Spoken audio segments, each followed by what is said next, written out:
On today's show, sights, sounds, and takeaways from day one at Houston Rockets training camp ahead of the 2022-2023 NBA season. We will hear from head coach Stephen Silas, as well as Jabari Smith, Usman Garuba, and TyTy Washington. It's all coming up right here at Locked On Rockets. This is Mission Control, Houston. Ignition sequence start. The Houston Rockets select Jalen Green and Jabari Smith Jr. T-minus 15 seconds. Guidance is internal. Every time I step on that floor, I'm coming. You're getting somebody who's going to come in with a chip on their shoulder, somebody who's going to come in and compete from day one. 6, 5, 4, 3, 2, 1.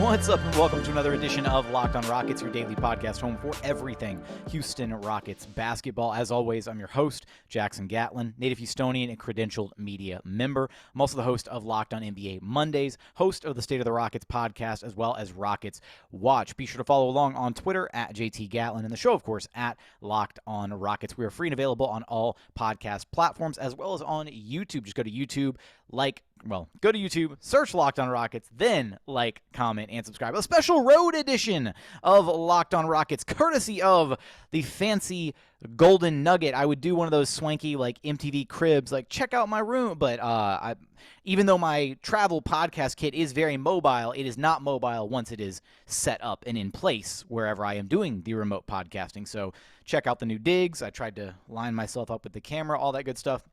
A lot to talk about today, a lot of takeaways from day one of Houston Rockets training camp. It was a ton of fun hearing from Stephen Silas, kind of sights and sounds from day one of Houston Rockets training camp. We will hear directly from Stephen Silas in this episode, some takeaways from some of the stuff that he told us. We'll also hear directly from Usman Garuba, TyTy Washington, and Jabari Smith Jr., talk about what those guys had to say.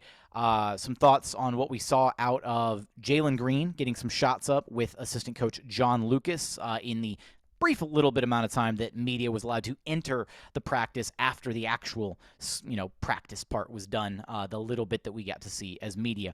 So let's start with Stephen Silas, because there were a couple big takeaways from what Stephen Silas decided to talk to the media about. And so here's how we're going to do this. Is I've got this kind of broken up into separate clips. So I'm going to toss up each clip, and then we will discuss it. So the very first clip, Stephen Silas was asked about what day one was all about here, day one of training camp.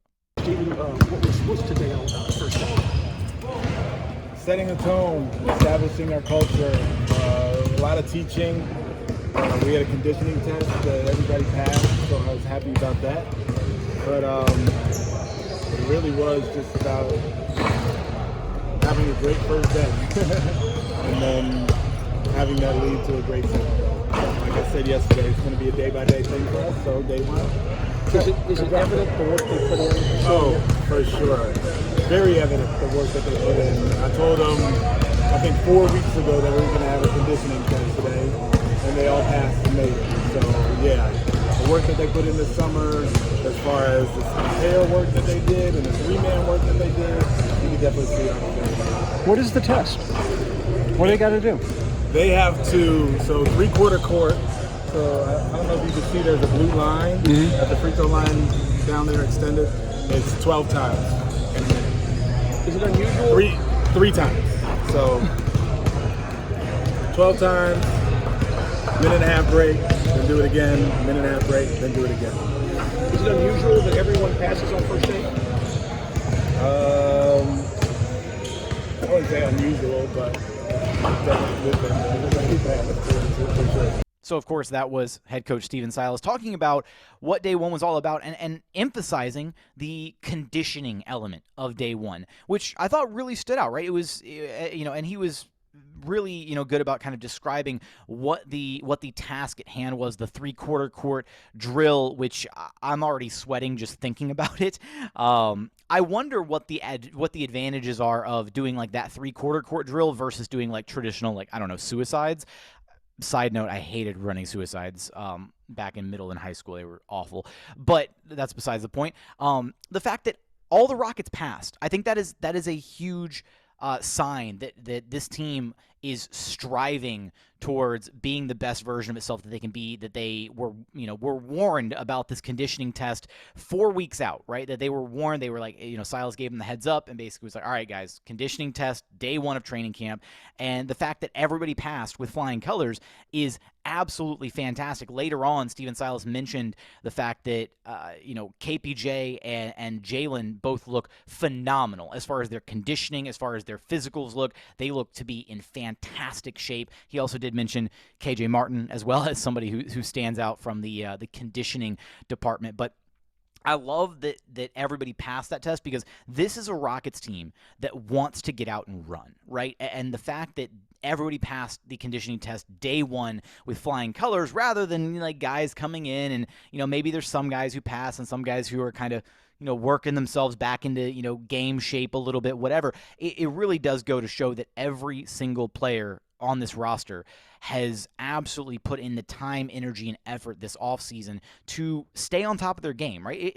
It would be very easy for a team that was the worst team in the NBA 2 years in a row for any of these young guys to mentally check out, want to walk away, go hang out on a boat or an island or whatever in the offseason and not take their offseason regimen seriously. But instead, they did take it seriously. And that is already showing, the work is showing here day 1 of training camp. Now, we also did see, I wanted to highlight that point first, but before diving into more of the stuff from Stephen Silas, we did see Jalen Green warming up on our side of the court, because the media were kind of, we're tucked away in one little corner of and we're basically told, like, hey, stay here. So what we did see, though, was Jalen Green and John Lucas working. Jalen Green just getting some three-point shots up from the perimeter. And it was really cool to see how closely John Lucas works with Jalen Green on his three-point shot, and to see both, Luke, and he's working on so many things, right? So I put the video up on my Twitter feed, but John Lucas is working so closely with Jalen on multiple different things. And if you take a look at the video, what John Lucas does is there's one video where Jalen's taking threes from the corner, and Lucas is actually holding his hips as he's shooting. And it's for a variety of factors. Basically, what he's trying to do is he's trying to keep his hips aligned. He's trying to keep Jalen's base from turning as he's shooting, or from kind of lurching forward a little bit. So basically, he's trying to keep his form consistent every single time, right? Going for the exact same motion, the exact same fluidity, all of that. One of the other exercises that John Lucas often does with Jalen is he does a quick 1-2 count. So we didn't actually see this one today, but it's one that we saw a lot of in pregame routines and whatever at Toyota Center last season. Is Luke would stand off on the side of Jalen. He'd be dishing him the ball for these threes, and he would, as soon as the ball would leave Luke's fingertips, he'd start counting 1, 2, 1, 2, 1, 2. And Jalen had to have the ball released before Luke was done saying 2. And Luke would call him out if he took too long to get that release off. And so that is Lucas working with Jalen on getting his release quicker, getting his form down to, again, just a patented, consistent release point to where there's no variation in his shot, all of that. Because Jalen can get to his shot whenever he wants, but he's also the type of player, right, that there's a lot of times where he's, off balance, on the move, whatever, and Lucas is really working with him on trying to get him, to where he is centered, shoulders squared, to where the shot is the exact same every time, regardless of if it's off a catch and shoot opportunity, regardless if it's, out of an isolation move where it's a quick boom, boom, gets to his step back, whatever, or whether it's, dribble driving into a pull-up jumper in the mid-range. He wants Jalen's shot to be the same every single time, or as close to the same every single time as possible. So I love seeing that kind of behind-the-scenes work going in, with John Lucas and Jalen Green. So coming up, do want to talk very heavily about Usman Garuba, the screen machine, if you will. We're going to talk about what Stephen Silas noticed from him during his play over in EuroBasket. We'll also hear from the man of the hour, the champion himself, coming up in just a moment after a quick message from our friends over at BetOnline. BetOnline.net is your number one source for all of your football betting and info this season. Look, even though the Texans, are off to a bit of a rough start, football, if you're paying attention to football, you got to check out BetOnline. Find out your latest player developments, team options, matchups, news, podcasts, in-depth articles, and analysis on every single game that you can find. As always, BetOnline remains your continued source for all of your sports wagering information with live betting and up-to-the-minute scores for every single sport out there. And right now, you can take a look at BetOnline to figure out who are the odds-on favorites for this year's NBA title. The Golden State Warriors, unfortunately, leading the way at plus 575. You got the Boston Celtics still in second place at plus 600. Milwaukee Bucks firmly in third at plus 700 favorites. And then lastly, you've got the Brooklyn Nets and the LA Clippers tied up at plus 750 for spots 4 and 5. So for all of that and more odds, be sure to head over to BetOnline to check out all the trends and action available to you. BetOnline, it's where the game starts. And continuing on here at Locked On Rockets, your daily podcast home for everything Houston Rockets basketball, where we are missing our rejoin music because it's programmed into my soundboard that I don't have with me on the road, so that's all kinds of fun. I need you guys to understand. I was going to start this segment, and I was looking around at my left oh, damn, I don't have my soundboard. I can't run the clip. And I don't have access to the MP3 file. I don't think I have it saved in a cloud folder anywhere, so we're just running without it today. So let's go ahead and keep this thing rolling along as clunkily as possible. I thought about even doing a fake, I can't even do it. I'm not going to even attempt to try and do the music. All right, I'm done derailing segment 2. Let's hear from Stephen Silas when asked about Usman Garuba's play from EuroBasket. I do. It was great. His screening, rolling, short rolling, and passing. Those are the 3 things that I thought he was pretty good at, but I didn't know he was as good at as he did during the EuroBasket. So, the energy that he has, those are things we knew. The switchability that he has, those are things we knew. But as far as his offensive game, he really showed a knack for short rolling and making plays for others that I didn't know he had. Does that give you an opportunity to run some of the stuff that you run with Alperen than with the second unit if he is the second unit center? A little bit, yeah, a little bit. It's less static and more on the move for him. With Alperen, it's a little bit more static getting him the ball, but with Us, you can be a little bit more on the move and he can catch it and make plays. So Stephen Silas highlighting so many of the things that we paid so much close attention to during Usman Garuba's play, all the way up until and including his title-winning game for Spain. The dirty work that Usman Garuba puts in, right? And Silas being very specific in his praise, right? Essentially focusing on what Garuba provides, which is screening, rolling, short rolling, and passing. All the things that I have been raving about with Usman Garuba on this very podcast that we have been discussing over at Rockets Watch when we have watched Usman Garuba play basketball. He does all those things at such a very, very high level.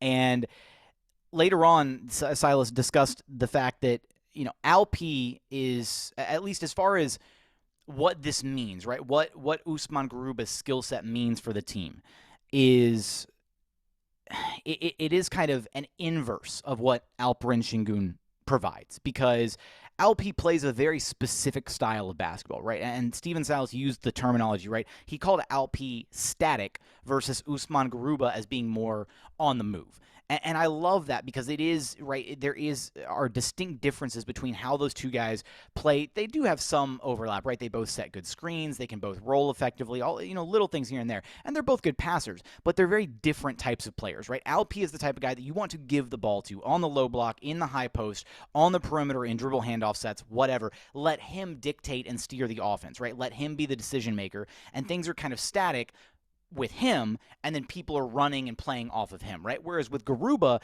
there's a lot more movement, a lot more motion, capable in what he does, right? Because Garuba will screen, roll, rescreen, scroll, just screen, roll, rescreen, screen, roll, rescreen, as many times as you could say it in a row, right? He will do that consistently throughout a possession, and so you can keep things moving a little bit more with Garuba, whereas, again, with Sengun, things are a bit more static as far as what the offense looks like, unless people are moving, outside of what Sengun is doing, right? Shingun's not going to be the one moving. People need to move around Sengun when he has the basketball, whereas with Garuba, he can be the one moving, and he can be the piece that is consistently in motion within the offense, setting good off-ball screens, setting on-ball screens, and then the passing, right? This was something that really, really stood out, especially with Garuba's play with Spain, was his passing. His ability to create for others, especially out of the short roll, is something I'm really, really looking forward to seeing the Houston Rockets try to unlock a little bit of, because it really did feel like at times last season they basically just threw Garuba in the corner and said, go stand there, right? Go spot up, and we're basically going to ignore you. We're going to use, KJ Martin to set the screens offensively, whereas we got a big-time glimpse at what Garuba can do as an offensive force, and then that doesn't even, again, bring into account the fact that defensively he provides so much. He's switchable, he's got versatility on that end, all of it. So there are a lot of good things to be excited about with Usman Garuba.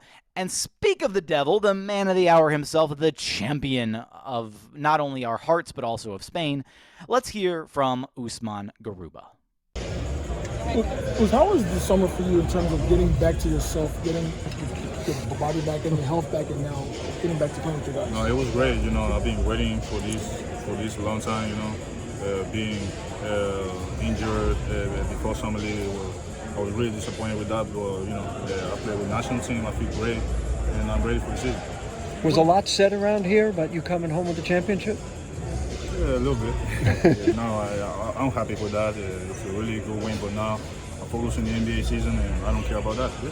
What did you think of the first day of practice now from 20? It was great, great energy, good stuff, a lot of hard drills and all that, but it's good. We have a pretty young team and we're excited. What did you think of the conditioning test? That was crazy, yeah, but we all passed it. That was the key, we all trust each other, and we've been working a lot for that this whole summer, and I feel part of my team.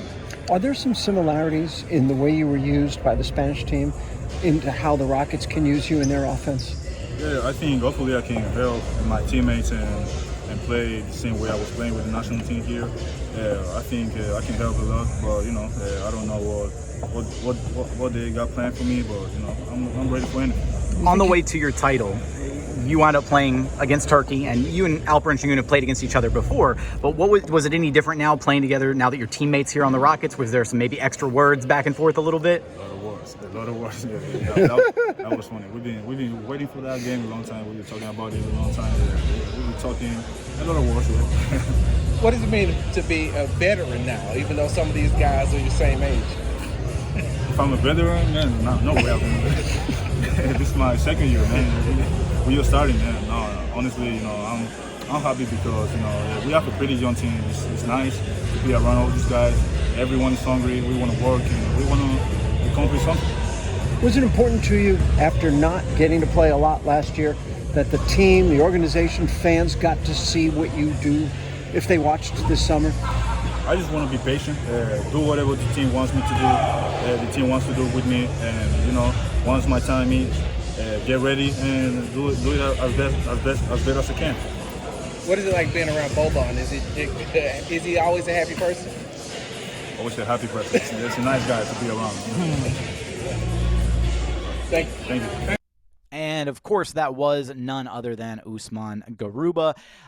It's just great to be able to hear from him. It sounds like he is incredibly optimistic about this season. Really excited to get started. I am first and foremost, I am happy that he is in a healthy place. Right, he's had a couple just really kind of freak injuries that have sidelined him and basically kept him removed from his Rockets family and being able to be a participant in trying to prove that he can do something significant at the NBA level. And it looks like and feels like his body is in a good place right now. Physically, mentally, he seems to be in a good place coming off that title. And then I was so desperate. I wanted to try and ask Sengun this at Media Day, and I just didn't get a chance to, unfortunately, because I was signaling the wrong person in the media room for the first 2 interviews, and I was like, oh, I was supposed to point at somebody else when I wanted to ask a question, and I'm dumb, and I was pointing at the wrong person. So I didn't get to ask a couple questions when I wanted to ask questions. That's on me. But I'm glad I got to ask Garuba about what it was like playing against Sengun, because he's just right. You could just tell, right? That matchup meant a lot to him, right? He was just chuckling about it. Some big time laughs coming out of Garuba. Again, everything looks so he looks and feels like he's in a really, really good spot, and I'm really excited to see what he's going to bring to the table for the Rockets this season. So coming up, do want to hear from Jabari Smith Jr. as well as TyTy Washington, and final thoughts on day one Rockets training camp coming at you in just one moment. And final segment here at Locked on Rockets, your daily podcast home for everything Houston Rockets basketball. Let's go ahead and dive headfirst into the clips of, we'll do Jabari Smith Jr. first, then we'll do TyTy Washington, and then we'll share final thoughts on what those two guys had to say and just, final day one training camp thoughts. So let's dive in. Jabari Smith Jr. They practiced. Did you take a moment and think, all right, I'm here? Yeah. It was just a good experience, like just warming up and like feeling that real feel, like it was a real NBA practice. So it was a good experience. Was it different from what summer league or the off-season workouts? I say it was a little different because it felt like it was actually time. I feel like everybody was more locked in, everybody was more focused. The attention to detail was a lot higher, and I feel like we were playing a lot harder, and our energy was up today. What did you think of the conditioning test? It was tough, but I'm happy everybody got through it. We all pushed through it, and we ended up finishing the practice in a good note, so I'm happy about that. Jabari, how much have you actually had an opportunity just to lean on Coach Rick Higgins, someone that you played for in the summer league, now he's part of his coaching staff? Yeah. He just always just giving me little tips, and he's just somebody I can talk to when I get frustrated, and he's just been a good person in my ear. Always laughing with him, always talking to him, so he's been a good mentor for me. Jabari, when we walked in, we heard your voice, one of the loud voices, So have you always been that type of leader? Yeah, I feel like it's just always been in me. Even going to college, I was one of the youngest players on my team and the youngest player on this team. So it's like people always preaching to me, no matter how old you are, you can still make an impact with your voice and just being a leader, because we all at the same level. Everybody respect each other. So. We know it's just day one, but right now, what does the communication feel like defensively? I feel like our communication is good right now, but it can be a whole nother level. I feel like we can be one of the best defensive teams in the league, and I feel like our communication has to go to another level for us to get to that. Thank you. All right, and let's go ahead and dive into TyTy Washington, our final interview from day one Rockets training camp. So what are your impressions of your first NBA training camp practice? It was good. I liked it. It's a dream come true for me. Like you said, our first little practice, training camp. So just really excited to be with the whole team. Just, grinding and going out there and competing. You take a second to think, all right, I'm here. Yeah, like after we broke it down, after we did our conditioning test, I was like, it's about that time. How much did playing in the summer league help you coming into this first day? It helped a whole bunch, Been there since the summer, just working out and stuff. Same with summer league, just kind of just build my confidence going through the whole process and leading up to this point. So I feel real comfortable where I'm at and how I'm doing. What were some of the emphasis they put on for you and the other point guards in terms of spacing and pick and roll and stuff like that? They told us as us being point guards, we got to go get the ball, make sure to redirect traffic, get everybody in their spots, because spacing is key. If you have space, then it's going to be hard to guard us. We saw moments in summer league where you'd be, on the ball, primary playmaker, and then you'd also play off the ball a little bit. What goes into kind of making that mental shift to being on the ball and then maybe playing off ball, with guys like Jalen or KPJ?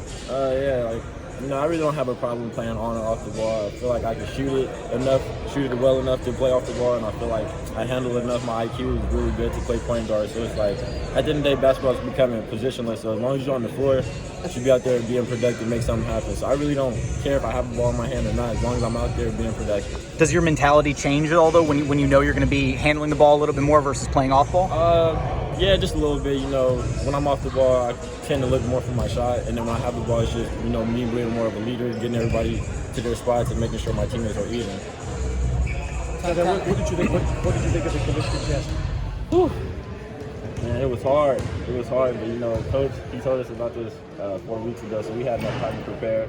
And every single guy made it, so it just shows that the preparation we put in leading up to this point paid off.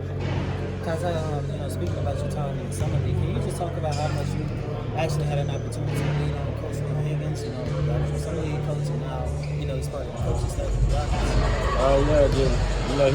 Our coach does summer league, so he's pretty much telling us like everything we're doing now is going to translate to the season. So he was just preparing us for today, which he did a great job at. Me being a guard, him being a guard as well. He just was always coaching me, telling me how to become a better player. Has that made your transition a little bit more easy?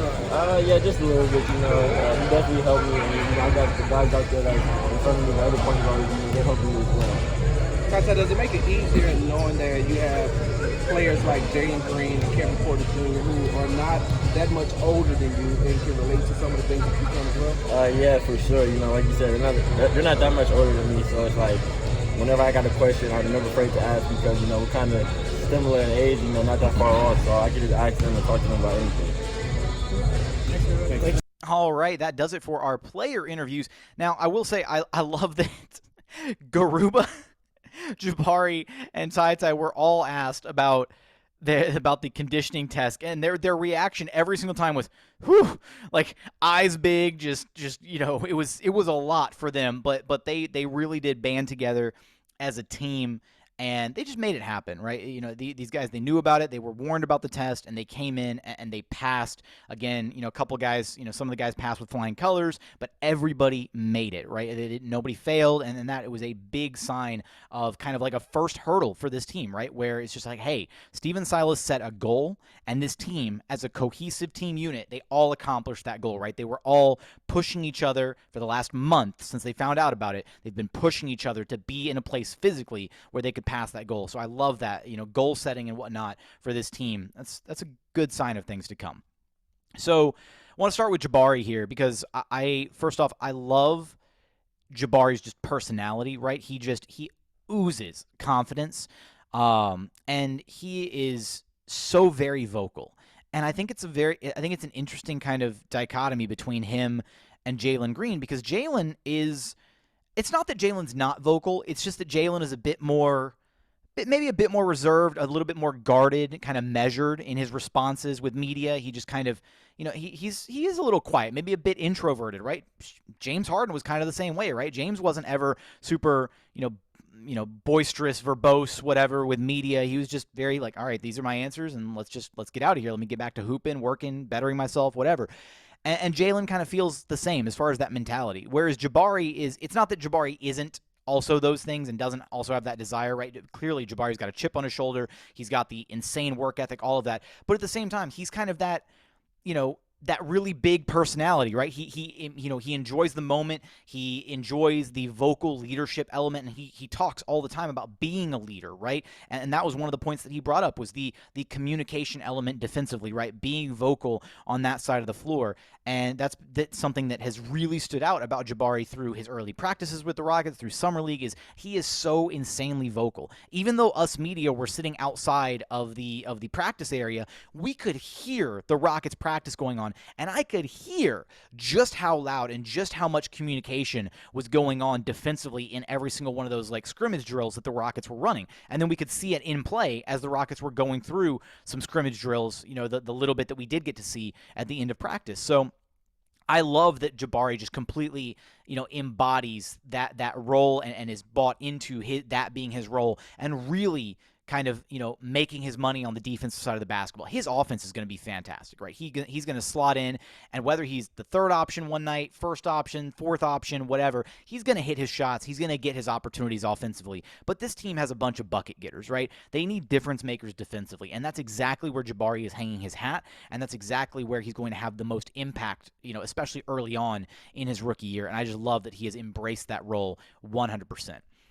With TyTy Washington, I was happy that I got the chance to kind of ask him about his role, right, as like a combo guard, because that's exactly what he looks like, right? He was a combo guard at Kentucky. He was a combo guard in Rocket Summer League, and he is really like the pure essence of a combo guard. Like, Josh Christopher's not really a combo guard. Josh Christopher's like a combo wing is what we'll call him, right? Because Josh is like, he's a bucket getter, put the ball in his hands, he's going to get his shots. He's not a point guard, right? Josh is like a wing. You know, if he was, you know, a couple inches taller, he'd be very Jaylen Brown-esque. But for TyTy, he has that ability to be that you know, that point guard, primary playmaker, facilitator, floor general, whatever. Great point guard instincts, and then he's also very capable of playing off the ball, and we saw that on display in Summer League. So I liked kind of that little bit of a glimpse into what he had to say about his mentality shift, right? Is that when he's playing off the ball, he's looking a little bit more to get his shot, right? Looking to be a little bit more aggressive maybe when he's playing off the ball, whereas when the ball is in his hands, he's the leader on the floor, right? And I do think that that position, right? If you're the point guard, or we'll call it the primary playmaker, whatever, for a team, you are effectively the leader on the floor, right? You're the one who's pulling the strings offensively, and the buck starts and stops with you. And if you do a poor job of initiating things, of getting guys involved, then offensively things are going to start breaking down left and right. So the fact that TyTy understands that role and understands the differences in how he has to play, I really do have high hopes for him being able to fit almost seamlessly into the Rocket system, whether he fits in and he plays spot minutes alongside KPJ and he's, the two guard next to KPJ, playing more of an off-ball role, or he slots in, he's playing minutes down the line alongside a guy like, Josh Christopher off the bench, or maybe he's playing alongside Jalen and he takes a bit more of, a primary facilitator role. I think TyTy is capable of both of those roles, and I do think that's where he has a bit of an edge on a guy like, again, Jae'Sean Nix, who I do still think is going to get the primary backup point guard minutes to start the season, but Jae'Sean Nix is more of your typical point guard, right? Like, he doesn't have the same kind of off-ball capabilities, or comfortability, I should say, that TyTy Washington has. So those are final thoughts from day one of Rockets training camp. We will be right back here with day two, all the breakdown, all the interviews, everything. If you want to see Stephen Silas' full interview, and if you want to go watch these full interviews again without me cutting in and out with the episode, all that good stuff, they are listed and available in the episode description. They're on my Jackson Gatlin Media YouTube page, so go subscribe to that one. There are, I think 6,300 of you subscribed on the YouTube page for LOR. So I need to see 4,000 more subscriptions within the next week on the other media. No, I'm kidding. But legitimately, go subscribe. That's where I'm going to put all the Rockets content from this season. And as we get into the regular season and stuff, I definitely won't be splicing in as many interviews into the show, but I really like the training camp interviews and stuff because they're very illuminating. It's just really cool to hear from the players. So with that, that's going to do it for today's episode. As always, thank you so much for checking out the show. If you haven't done so yet, please consider subscribing wherever you listen to your podcasts. That's Apple, Spotify, Google, the brand new Odyssey app. Free and available on all podcast platforms. We're also on, you guessed it, YouTube. Go to YouTube, search Locked On Rockets. Be sure to like, comment, and subscribe. Remember the mantra: for the house, for the team, for the algorithm. Go comment on the YouTube videos. It helps out a ton. But as always, thank you so much for watching. Thank you so much for listening. Signing off from the Golden Nugget in Lake Charles. We look forward to having you back right here at Locked On Rockets, your daily podcast home for everything Houston Rockets basketball.